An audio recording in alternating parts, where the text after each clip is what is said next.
To be with you tonight. Welcome everyone that I haven't greeted yet. You are welcome, and may this word tonight also bless you and strengthen you and bring transformation forth in our lives. Amen. So for those that are here maybe for the first time tonight or missed out on the first or the previous few weeks, I'm still busy with an idea of the flow of God's anointing. So we saw in Zechariah 4 that God showed this vision to Zechariah of the olive trees and the oil dripping into this bucket, flowing into a lampstand where the oil is bringing forth life and light to the lampstand. And so we spoke about the whole idea that the priests had to enter the tabernacle to keep the oil supply constant in the tabernacle so that the lampstand could actually burn. So on a daily basis, they had to get and press fresh olive oil to bring forth the light in the tabernacle. But now in the vision of Zechariah, he saw that there's a constant flow of not with the hands of man that is producing oil and it gives light to the lampstand and it's constantly burning. So this whole series, or whatever we can call it, I'm busy with, God is revealing His heart to us about the oil of heaven, the oil of the anointing. Remember, Jesus says that I'm anointed to heal. I'm anointed to bring freedom. I'm anointed to set you free and to bring liberty to your life, to open up the eyes of the blind, to bring the good news, the gospel to the poor. All these things is being provided by the anointing of God. And that is what Zechariah saw. So everything is about the practical things or some revelation about how to receive that anointing in your life and how to let it flow. As Nadia said, we as people, we have a free will. And so we need to learn how to submit to the Spirit. The Bible says the sons of God are led by the Spirit of God. So I'm not led by myself. I'm not led by someone. I'm led by the Spirit of God.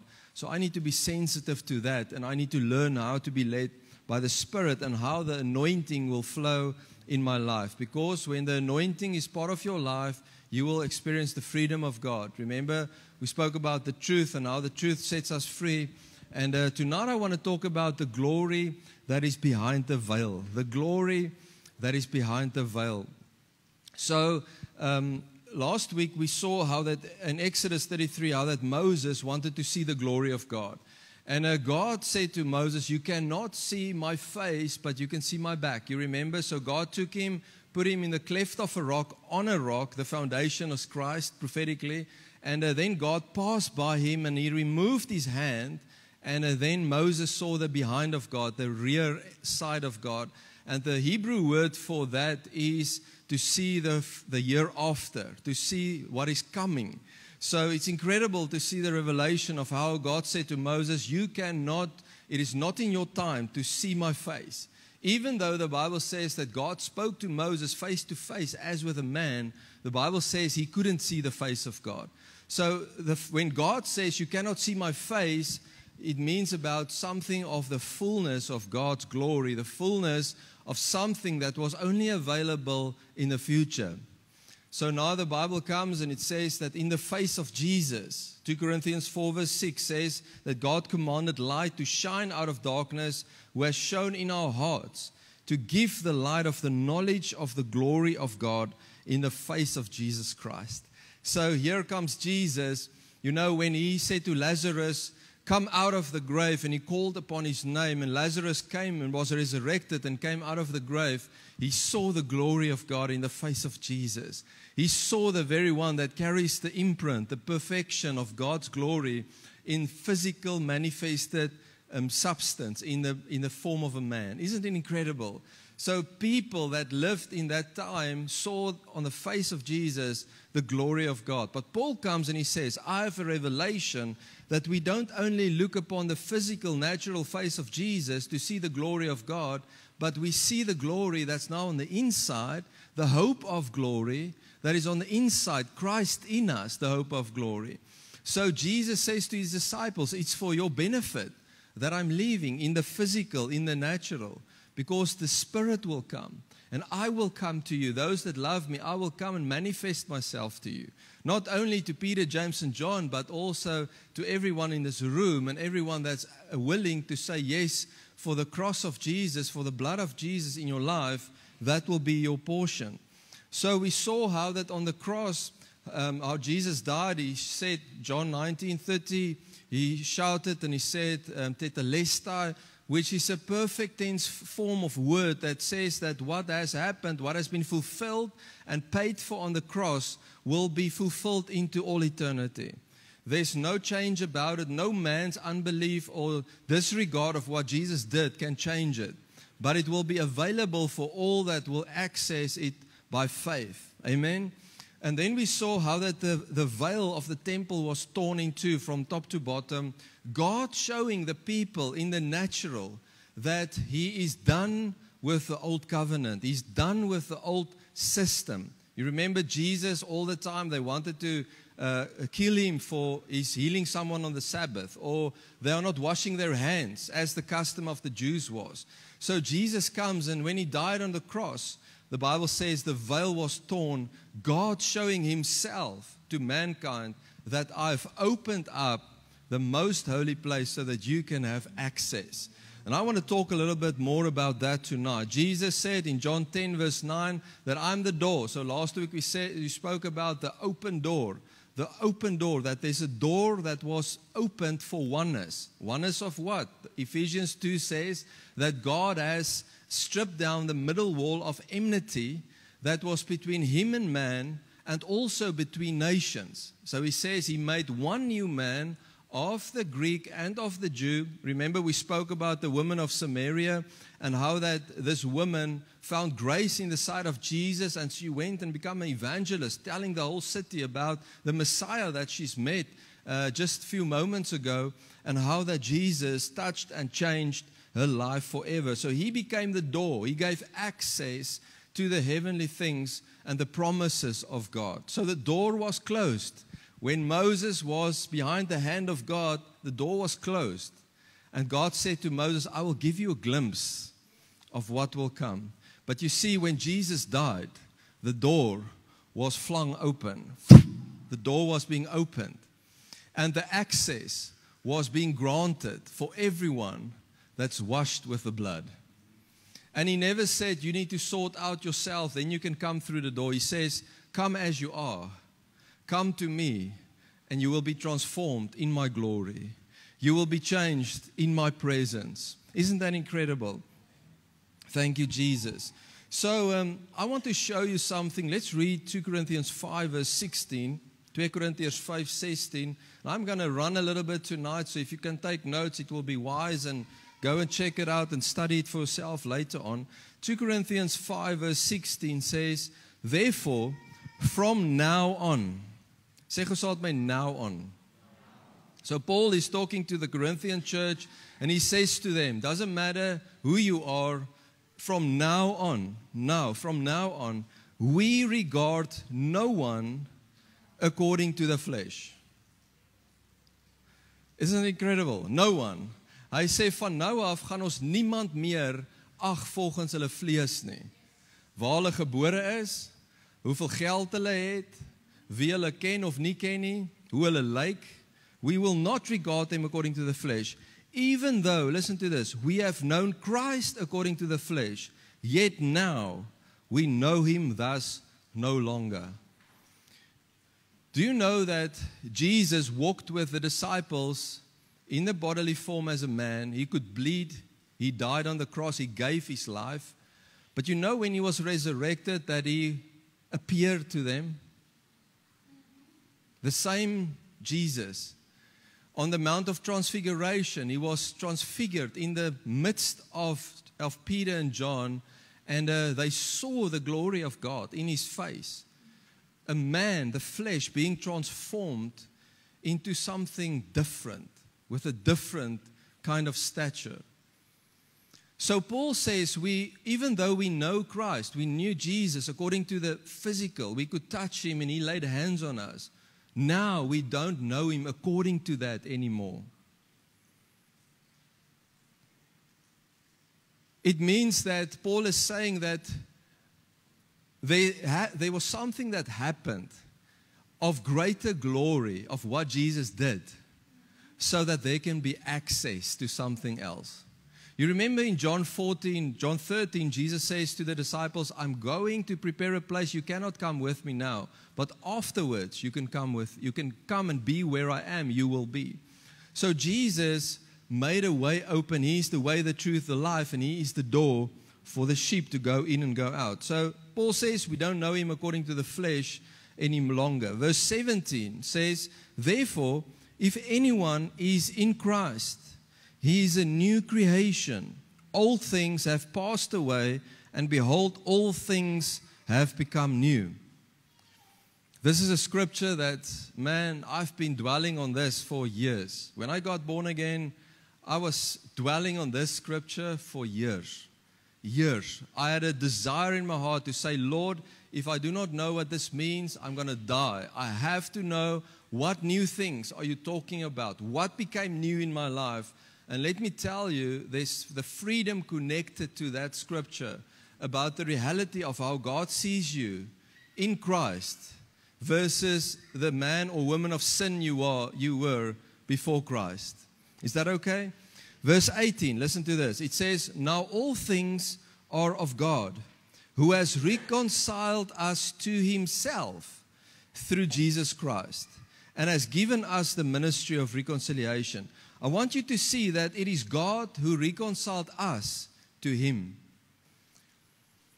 Baie keer het mense 'n vreemde gedagte van God is kwaad vir my en hy wil nie, daar's 'n muur tussen ons want jy weet hy's kwaad vir my, maar het jy geweet, moenie mis op hierdie nie, het jy geweet dat die woord sê dat hy het homself in die posisie gesit om jou en my te herstel met homself. Dink gou vir 'n oomblik, when Adam and Eve sinned in the garden, when they sinned, the Bible says that God was still dwelling in the garden, but they were hiding from Him. God never hid from them. They were hiding from Him. So the Bible says that it is God that reconciled us to Himself through Jesus Christ.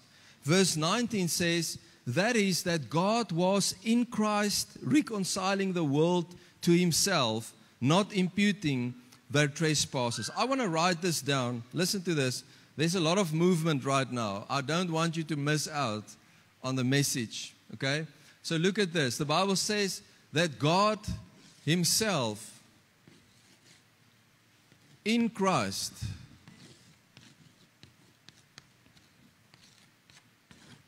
reconciled you and me to Himself. What?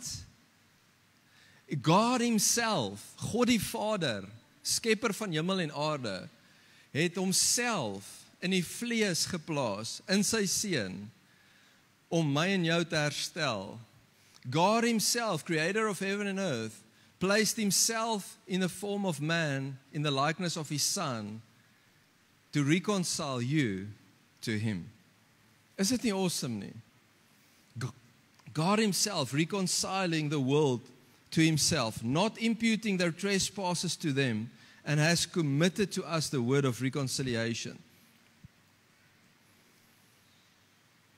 As I was busy with this, I was just becoming aware of the fact that God had no need to be reconciled from His side to us, but He reconciled you to Him. Dis ek en jy wat in sonde was, wat reconciliasie nodig gehad het, en dit is presies wat hy kom doen het.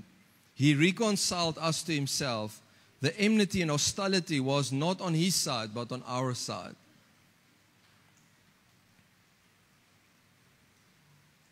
Weet julle wat vir my so mooi, ek het die woord gaan kyk, reconciliation, wat sê that God reconciled us to Him. The word reconciliation means that there's a mutual agreement of change. That is only how, if there's two people in this room and they are in enmity with each other, how will they be reconciled? When both of them are walking in forgiveness and walking in love and they are reconciled because there's a mutual agreement of reconciliation. But you know what's interesting? That even before you said yes to Jesus, God made a decision to reconcile you to Him, but you have to say yes to the blood. Is it incredible? Eh? You know, there can be so many, you have to jump through this loop and that hoepel and daai ding en hierdie ding, but you know that it's all about the grace of God. It's all about the Father in His love that said yes to you and that was waiting for your response to say yes to Him. I'll never forget it on this one youth camp. It's probably about 12 years ago. I think it's one of the first ones we had with the youth. And there was this girl, she was in matric. And the story was, she was only on the camp because she wanted a good CV one day. She wanted to say, I was in a Jesus camp, you know. She didn't want to be there. She didn't take any notes. The Friday night, she took one scripture down about being born again to enter the kingdom of God. The only one she took down. And the Sunday morning, we were having time on the beach, stilte tyd saam met die Here, and something incredible happened. Her book was on a way different page. And as she was sitting in a perfect morning without any wind, any movement of air, suddenly the pages were blowing with wind and it flipped open on the scripture of Friday night.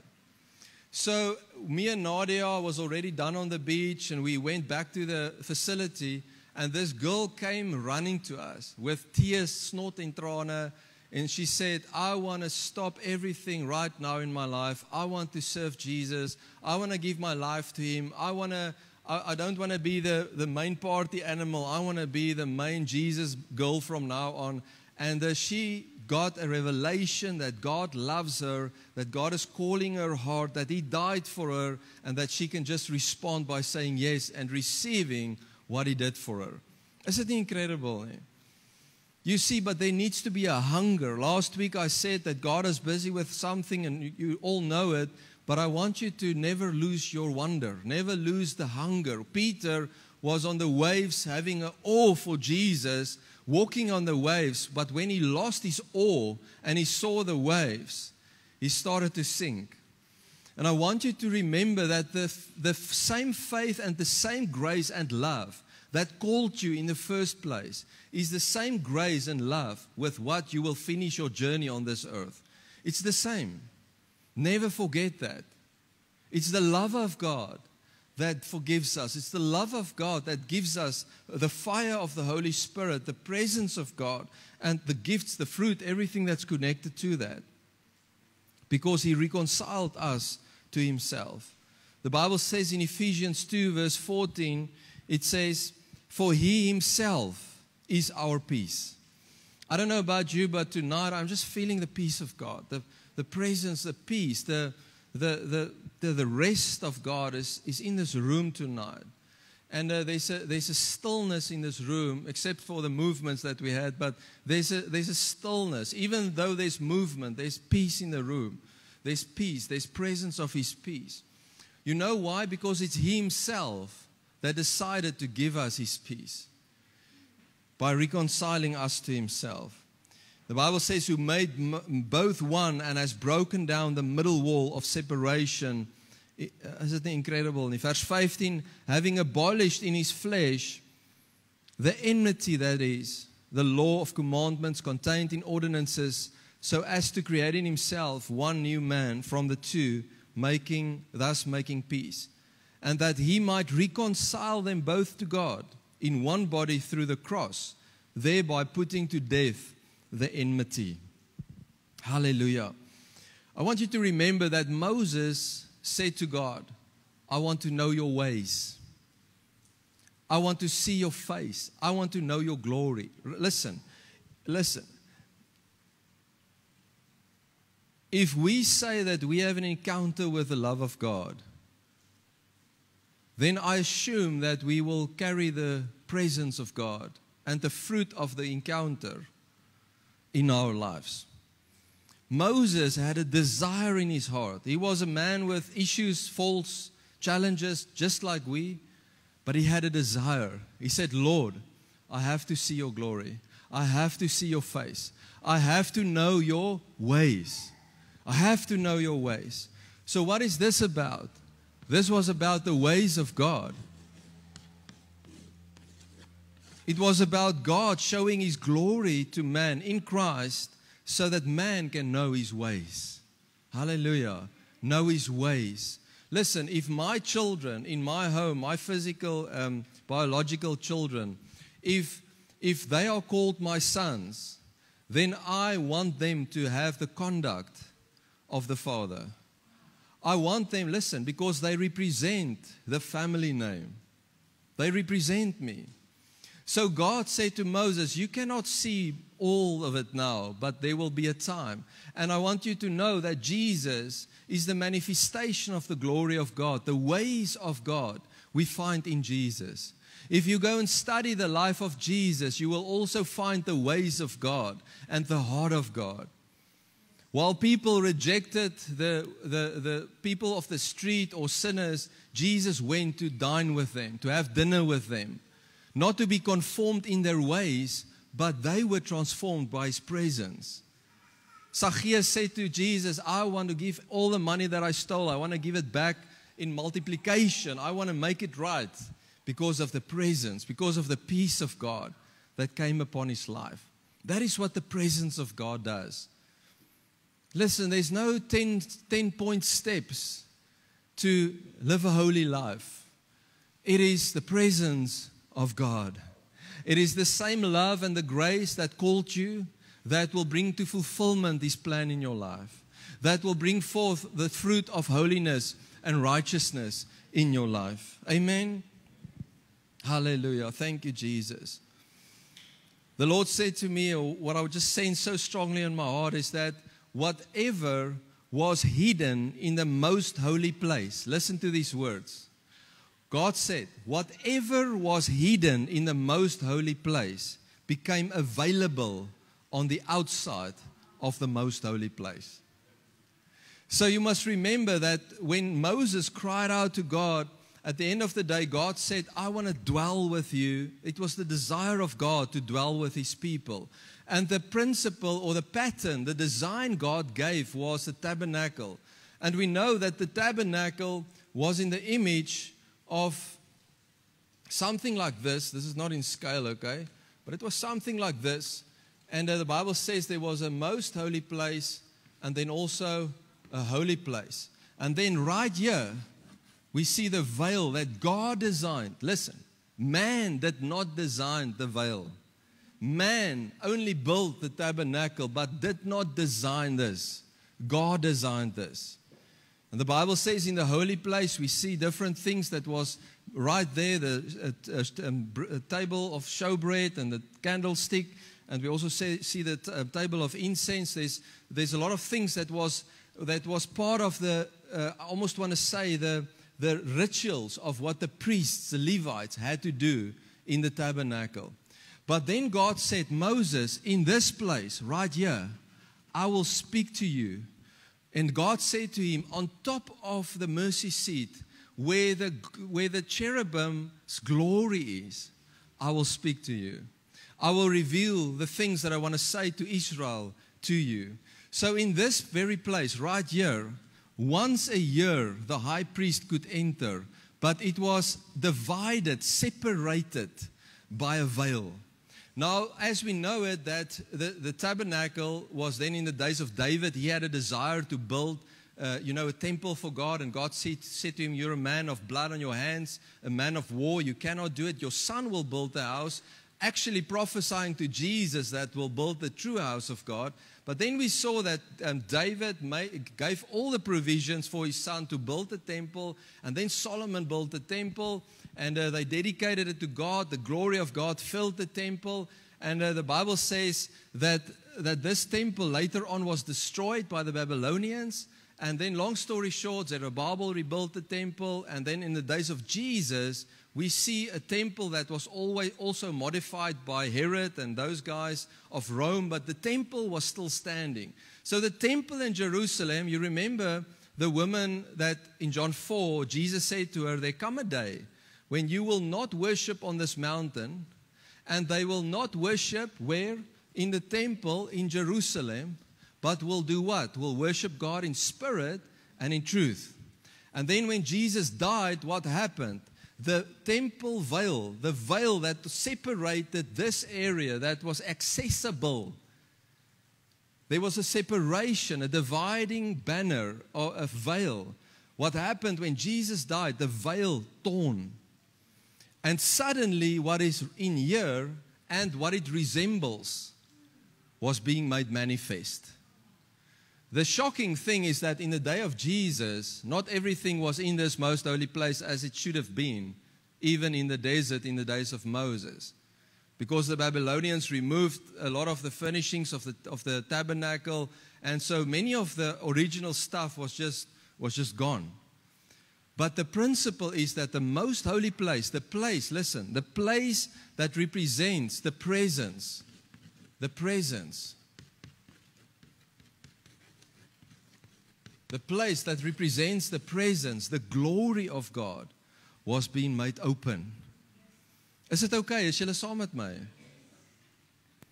You know, I don't know about you, but I've got such a desire for the things of God, for the presence of God. I want to go deeper. I want to know more. I don't know about you. And the Word gives us some substance in that. So what was hidden in the most holy place became available on the outside. How? God in Christ reconciled us to Him, to know His ways. In other words, to know what this means in my life. It becomes so personal in Christ that Paul says, you now have the glory in earthen vessels. If you know what you carry, your life will never be the same again. If you know that you wake up tomorrow morning with the presence of God on the inside of you, you cannot have a bad day, even though it is bad stuff happening. Because the life of Christ and eternity lives on the inside of you. That is what became available in the most holy place. Do you know that the ark that was in here, when the wrong person touched it, they died? David wanted the ark to bring it back to Jerusalem, but he was scared of it. And the Bible says that Obed-Edom's house received the ark for a moment, and God blessed his house in such a way that he was blessed. Everything about him was blessed. His business was blessed. His house was blessed. His neighborhood was blessed, so that David later on said, no, I'm going to take it to my house. I'm going to take this back to Jerusalem. And that is when David danced before God, when he brought back the very ark that was in the presence of God. And then Jesus came and he says, listen guys, I'm the ark. Listen, I'm the tabernacle. Listen, I'm the temple. And my door, my veil is being torn so that God can show you that the very natural veil has also been removed by God's purpose and His plan in Christ to reveal His ways to every person. Is dit nie awesome om vanaand te weet dat jy hoef nie 'n hoëpriester of 'n leviet te wees om tyd met God te spandeer nie. Jy het nie vir Moses nodig nie. Jy het nie vir Aaron nodig nie. Hallo. You need to say yes to the King. That's all. He's your high priest and the King of Kings. Is dit nie awesome nie? Luister na Efesiërs 2 vers 18.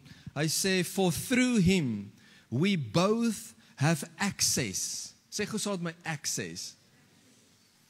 Access by the one Spirit to the Father. You know what access means in the Greek? It means to be admitted. So when you go to hospital, you cannot just go to Mediclinic right now, walk in and say, you have to give me a bed. Here I am, I'm sick. Please help me. They will say to you, please go out. We don't care how sick you are. We don't care who you are. Doesn't matter who your parents is. If you are not admitted into the hospital legally, you're not welcome here. Do you hear what the Spirit of God says? That Jesus paid a price to admit you, listen, to admit you to the most holy place in the Spirit. To open up the veil, to open the door, to admit you legally into His presence. You know what John says? John 1 verse 12 says that those that, I think Nadia read it actually, those that, He came to His own did not receive Him, but those, listen, those that received Him, He gave them the right, the legal right to become the children of God. Verse 13 says, not born by the will of man, in other words, your father and mother, but born by the will of God from above. To be born again means to be fathered from above. It means that you obviously have spiritual, earthly parents, but that God became your father, and now the reality of heaven is that you are fathered from above. That God, the Father of light and love, is working constantly on the inside of you, accomplishing the purposes and His will that He wants to fulfill and finish in your life. Philippians 1:6 says the word that He has started, the work, He will accomplish it to the day of Christ. Hallelujah. Is it awesome? Thank you, Jesus. So we have access, admission. Hebrews 4 verse 14 says, seeing then that we have a great high priest who has passed through the heavens, Jesus, the Son of God, let us hold fast our confession. Hoor julle wie is die hoëpriester? So what was the purpose of the high priest? He entered this arena. That was his place once a year. The high priest, the presence of God. Hebrews 4 says that we have a new high priest who has passed through the heavens, Jesus, the Son of God. Verse 15 says, for we do not have a high priest who cannot sympathize with our weaknesses, but was in all points tempted as we are, yet without sin. Let us therefore come boldly to the throne of grace, that we may obtain mercy and find grace to help in time of need. Is dit nie awesome nie? God kom en hy sê, oud en jonk, ek nooi jou. Wat Jesus het selfs vir die kindertjies gesê, of vir die disippels, hulle het gesê, no, don't moenie hom pla nie. Don't waste his time. And Jesus said, no. Doesn't matter how old they are, bring them to me. And He blessed them. You know, this gospel is for young and old. And the invitation was being made open. The door was widely flung open so that we can enter boldly to the throne of grace. I want to ask you tonight, do you have the liberty and the confidence to enter boldly? Do your life speak of a person that boldly enters the presence and the throne of God? Where is it? One day I said, Lord, I'm coming to your throne. You know, the whole beautiful religious kind of prayer. And God stopped me. He said to me, I don't know what you're talking about because my throne is in your heart. And I know, listen, if it's strange for you to think about that, I know God is seated in heaven. That is His dimension, His reality, the kingdom. Okay, heaven. When we step out of this room, then we step from this earth into that realm. I'm aware of that. I'm not talking about that. But what God wanted me to know is that His throne, His glory, also lives on the inside of me by His grace. Not by what I could do, but by His grace. So His throne, His kingdom came in my life. Jesus says, when they asked Him in Luke 17, they said, how will the kingdom come? How will we know when and where it is? And He said to them, it will not be with physical signs and manifestations, except for the healings and the glory, but it will be on the inside of you. It will be in you. It's not about where it is, it's about the reality of how personal it is on the inside of you. Amen? The presence of God. Listen to Hebrews 10, and I really believe and trust that you will go and read this again. Hebrews 10 verse 19 says, therefore, brethren, having boldness to enter the holiest by the blood of Jesus. Wow, come on. Hoe kan ons depressed rondloop? If we have a truth and a reality of having access to the presence of the Holy Almighty God. Even if you may struggle with something in your life, you have access. That is the good news. You don't have to stay where you are, but you can change and be transformed by His presence. Amen. All of us have a story. All of us have certain things that we went through and certain traumas and certain stuff that we had to face, and even today still face it. But I want you to see the reality that help is here, that help has come. Paul says, from now on, we do not know each other according to the flesh, how you look and how your face looks, but according to the Spirit. According to the Spirit. Amen. Hebrews 10 verse 20, by a new and living way which He consecrated for us through the veil that is His flesh. What? So Hebrews says that this access, the admission that you received from God, is because of the veil that is His flesh. So even when you use communion, you demonstrate that whatever happened on the cross and whatever is on, listen, whatever is on the inside of here is your portion, because His flesh became the veil that was torn to give you access. And I'm repeating myself tonight because I want you to hear it 100 times. That you don't doubt, that you don't let the enemy disqualify you when you have something that you struggle with tonight, to don't access a place of intimacy with God. Because it's in that place, and I know that, where you will be set free, where you will be delivered, where you will receive and experience the freedom of God like never before. Amen? You can ask Paul, the man that was slaying Christians, killing Christians in the name of God, missing Jesus completely.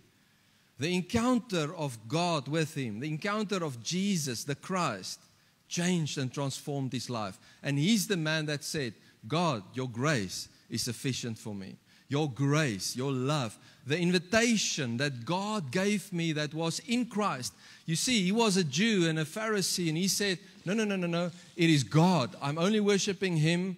This Jesus thing is definitely not for me, and His followers is also definitely not for me. And he persecuted them. And God in Christ revealed to Paul His ways so that he can experience His presence. And then Paul says, whoa. We carry this treasure in earthen vessels. This is what Jesus came to do. Isn't He awesome? It is listen, this is a dangerous gospel. It's life-changing. Amen? It's life-changing. It's so dangerous, it will change your life forever. The Bible says that God spoke to Ananias. He said to him, listen, you need to go to see Paul or Saul. And then Ananias said to God, there's no way that I'm going to that man's house. He will kill me. He will destroy us. Do you know who he is? And God said to him, He said, Ananias, go to the street called Straight in Damascus. I've chosen him and revealed myself to him. You need to baptize him. He was then filled with the Spirit, and he started to preach Christ in the synagogues, that he is the Christ and the Messiah. Isn't that life-changing? That is transformation. You know, a powerless gospel teaches you that you are born a Christian, that you are okay as long as you go to church and as long as you pray 5 minutes in the evening and in the morning and read a scripture here and forget it tomorrow, then you're okay. But the gospel that I read about is a powerful, transforming gospel that brings reformation in the lives of those that receive it. Amen? Dis so mooi, hulle het gesê dat toe hulle die disciples sien, toe sê hulle, they are also part of the way. Do you know that you are part of the way? Jesus, the way, the truth, and the life, made you to be part of the way. The way of what? The ways of God, filled with the presence of God. Thank you, Jesus. Man, I'm excited. Van julle moet bietjie lag hoor. Yes. Ek weet julle luister aandagtig, maar genade. Okay, listen to this. Psalms 103 verse 1. Psalms 103 verse 1. Our friend David is writing this. He says, "Bless the Lord, O my soul, and all that is within me. Bless His holy name." Hoe doen jy dit? Luister, when last did you bless Him with everything that's on the inside of you? Dis vir my verstommend partykeer om te sien hoe ons excited kan raak oor goeders. En as dit kom by die glory, is dit You know, dis niemand hier nie. Ek praat nou van soos way back, goed wat ek ervaar het. Listen, we cannot be other than being excited about the glory of God. David says, bless Him with all that's within me. Bless His holy name. Verse 2 says, bless the Lord, O my soul, and forget not all His benefits. I want to show you something tonight that's going to bless you. Okay? He goes on, he says, who forgive all our iniquities, who heal all our diseases, who redeem your life from destruction, who crown you with loving kindness and tender mercies, and who satisfies your mouth with good things, so that your youth is renewed like the eagles. Now you know what the word in Hebrew means for His benefits. Verse 2, bless the Lord, O my soul, forget not all His benefits. That word literally means to serve someone. It is an act of service. So what happened is that in the days of David, he saw the most holy place. And he says, Lord, I'm blessing you with all that's within me. But the system he had, or the commandments they had, the law they had, the covenant they had, was connected to this system. But in this, he said, with all my zeal, I want to know Him. With all my heart, I want to see Him. Bless His name, all His benefits, who heal my diseases, forgive my iniquities, that liberate me, sets me free. You know what David prophesied about? Is that the one high priest will come, and he will come and serve to you and me the benefits of God, of heaven, into your life. Because what happened when the Bible says that Jesus is a high priest, where did the high priest enter? Into the most holy place. What was in the most holy place? The manifested presence of God. So Jesus came as a high priest, and He says, I'm now the high priest that will serve you with the benefits of the kingdom of God. In other words, what was on the inside became available on the outside. Through whom? Through Jesus. Isn't it awesome? So the Jews are worrying about washing hands and stressing about a lot of things because Jesus is doing some things they do not like. And then He go and wash the feet of the disciples. By illustrating what? Not that we all have to wash each other's feet now, but He was illustrating, listen, that He came to serve. So religion was worrying about your hands with what you eat should not be unholy. And He says, I show you a new way. He went on His knees and He washed the very dirtiest part of His disciples' feet that they were walking with in the streets of Israel. Dirt streets. And He says, man, I don't care about your hands. I care about your heart. Peter, if I haven't washed you, you are not qualified. Peter said, Lord, wash my whole body. Then I want it all, Lord. Amen? Isn't He awesome? I want you tonight to see Jesus the Christ, your King and my King, for who He is. He came to die, to be the high priest of a new covenant, a new testament, so that you and I can have access to the very presence, the holiness, the righteousness, the fire, the whatever of God, to the fullest of what you want to allow in your life. Isn't He awesome? The high priest of heaven came to serve what is on the inside of the most holy place into our lives. Hallelujah. Dis vir my so mooi, Johannes 14, ek het dit nou net gequote vroeër, wat sê, that Jesus says, if you love me, I will manifest myself to you. John 14:22. Manifest what? Andre, wat beteken dit om in God se gesig te kyk, of wat beteken dit as Jesus homself manifesteer? Hoe werk dit? It is a life with him. Those that love me, I will manifest myself to him. The fact, listen, the fact that you and I can have a relationship with God is supernatural. The fact that you and I have been washed by the blood of Jesus is supernatural. Because in Hebrews 9 and 10 we read about this system, and that once a year the high priest entered with the blood for his sins and for the people. But it could never clean the conscience of the worshipper. But Jesus came so that our conscience, so that my life, my spirit can be perfected in him, be born again by him, so that I can have this new kind of life.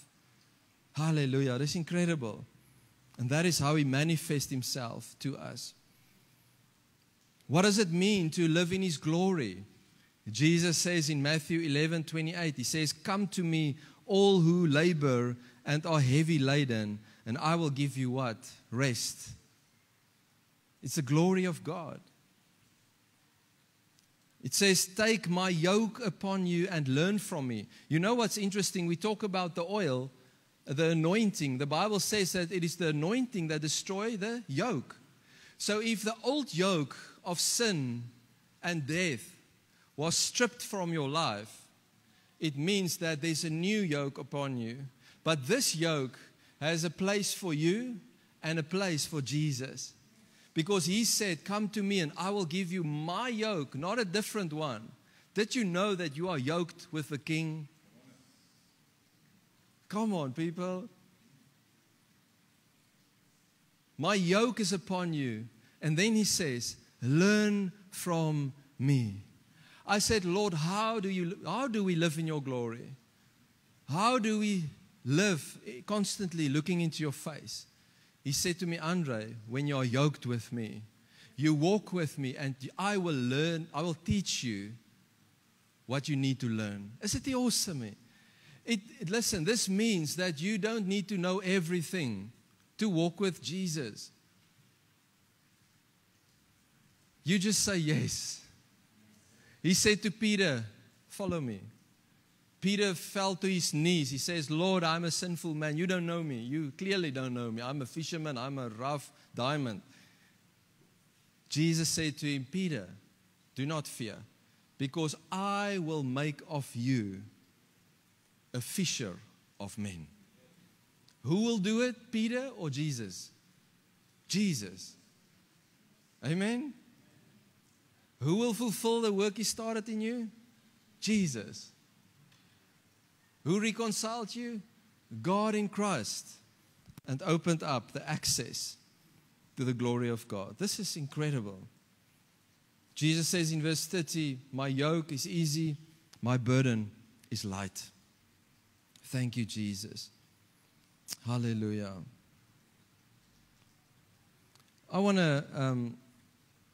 I think I'm going to end off here. I want to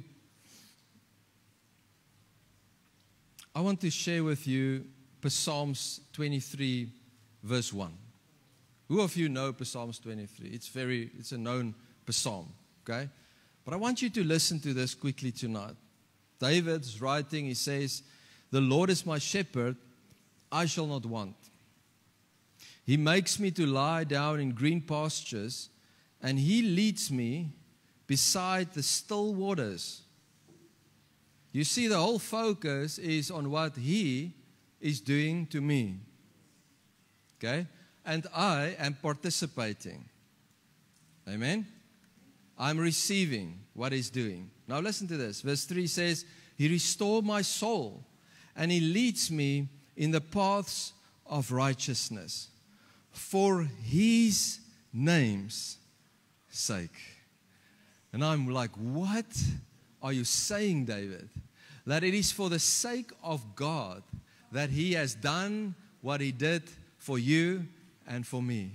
When Jesus was on that cross, the Bible says in Hebrews 12, for the joy that was set before Him, it was because of His love for you, for His sake, that He died on that cross. For His sake. God het gesê, weet jy wat, vir my onthalwe, wil ek vir Andrei red. Vir my onthalwe, sterf Jesus aan die kruis, en bring ek herstel aan mense wat my sal kies. 2000 jaar terug, en in 2025, en môre, en oormôre, solank as wat ons hier is. Because I love them, because I've made a decision for my name's sake. Is it awesome? It's not for your name's sake. It's for His name's sake. Listen, I want to tell you tonight that in this message of tonight, there is power to live a holy life. There is power to live in the presence of your King on a daily basis. To set your mind, Paul says, Colossians 3, set your mind on heavenly things. Things above, not things beneath. What is beneath? Everything that is not part of the presence of God.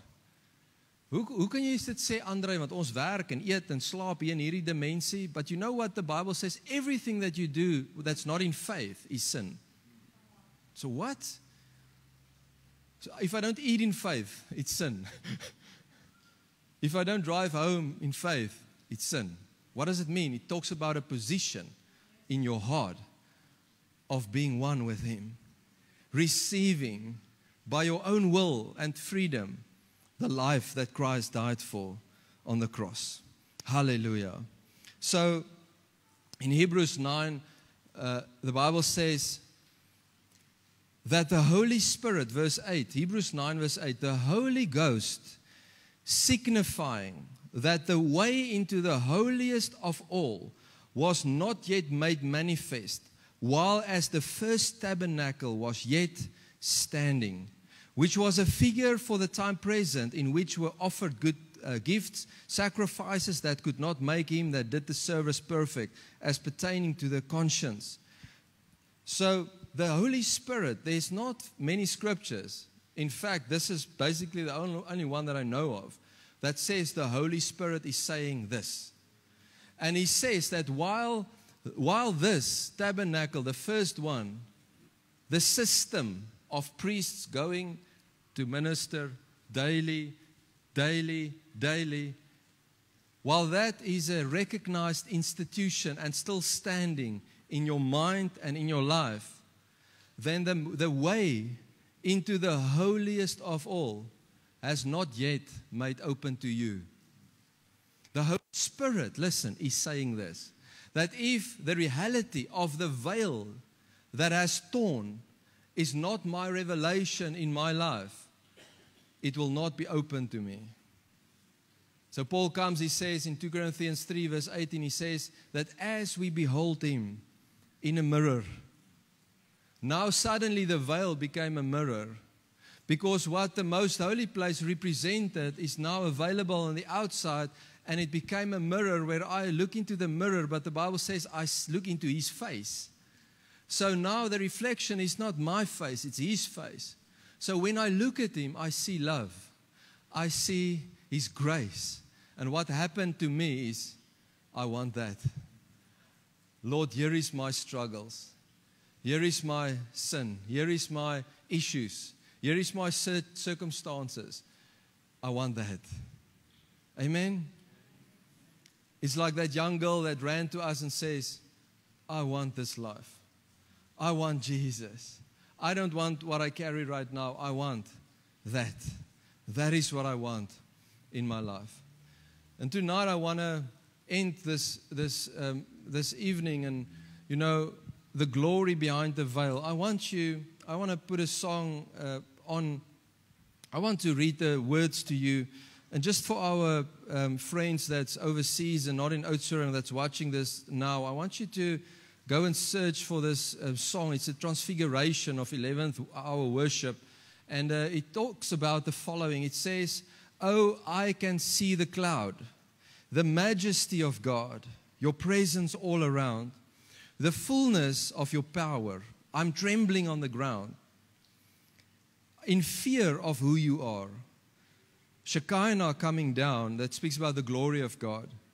You're with me here and now. So this guy is singing the song about having a revelation of God's glory in his life. But then he says, I'm on the ground trembling in fear of this God that's so big and majestic.